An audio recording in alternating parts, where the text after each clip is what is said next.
আকাশ কালো মেঘে ছেয়ে গেছে বা মেঘাচ্ছন্ন আকাশ, এর ইংরেজি হচ্ছে দ্য স্কাই ইজ ক্লাউডি। আমি বৃষ্টিতে ভিজে যাচ্ছি, এর ইংরেজি হচ্ছে I am getting wait in the rain.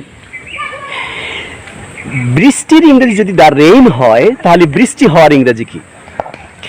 বৃষ্টি হওয়াকে আমরা ইংরেজিতে বিভিন্নভাবে প্রকাশ করে থাকি। সেটি হচ্ছে, যদি বলি বৃষ্টি শুরু হয়ে গেছে, সেক্ষেত্রে আমরা বলি ইট ইজ স্পিডিং।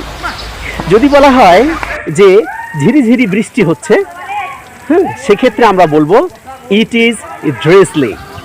আবার যদি বলি যে ভারী বর্ষণ হচ্ছে, সেক্ষেত্রে আমরা বলবো ইট ইজ পোরিং রেইন।